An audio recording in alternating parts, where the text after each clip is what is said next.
Hello and welcome. Today we're diving into a really compassionate approach to healing called Healing the Inner Child. It's a roadmap, really, for understanding something called complex post-traumatic stress disorder, or CPTSD. And the whole idea isn't about trying to erase the past, but instead it's about reconnecting with a really important part of yourself. So let's get into it. Have you ever asked yourself this? Why do things that happened so long ago still feel like they have such a tight grip on your emotions, your relationships, even the way you see yourself right now? This question, it's really at the heart of everything we're talking about today. And it's a feeling so many of us have, even if we don't know exactly why. All right, so the very first step on this path is to put a name to the feeling. We need to define what we're actually talking about. We're going to take this idea of complex trauma from something that feels kind of vague and maybe confusing and turn it into something concrete, something we can actually understand and work with. Now, what's really important to catch on this slide is that phrase, prolonged or repeated exposure. See, this is what makes CPTSD different from, say, PTSD, which can happen after a single terrible event. CPTSD usually comes from situations that were ongoing, like growing up with neglect or being in a long-term abusive relationship. It just creates a much more complicated web of challenges to untangle. And this is how those challenges actually show up in everyday life. Those clinical terms, they mean real things. Emotional dysregulation might just look like really intense mood swings that feel totally out of your control. Negative self-perception, well, that can be that voice in your head that's always telling you you're not good enough. These aren't just ideas, they're real patterns that make it incredibly difficult to just feel safe and connected to other people and even to yourself. And this is such a crucial point. We have to be really clear. The goal here is not to forget what happened. That's not possible, and it's not even the point. The entire philosophy behind this approach is about turning inward, not with judgment, but with curiosity and a whole lot of compassion, to reconnect with those parts of you that were hurt.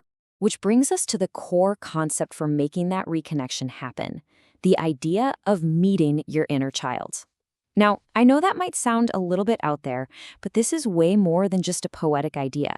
It's actually a really powerful therapeutic tool for understanding what's going on inside you. So you can think of the inner child as a metaphor, right?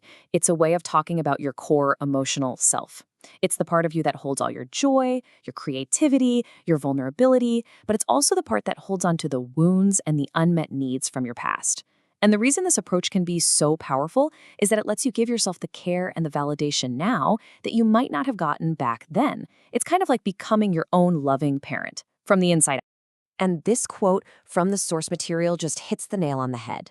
The goal isn't just to say, okay, I have an inner child. It's about building an actual relationship with that part of yourself. When you start to understand its needs, its fears, you get a compassionate guide that helps you navigate the real-world effects of trauma today.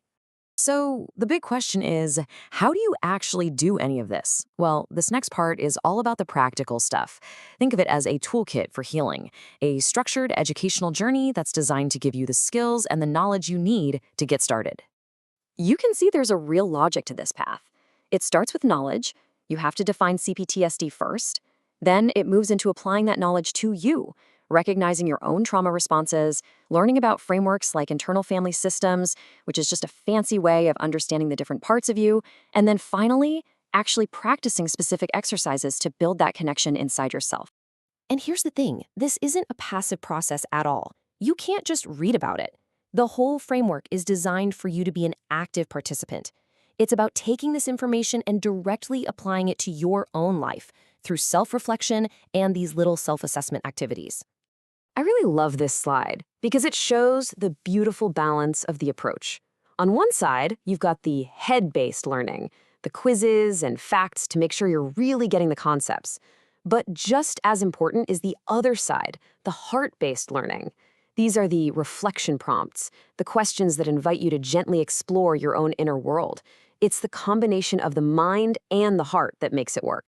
And that brings us to our final and honestly probably the most important part of this whole roadmap.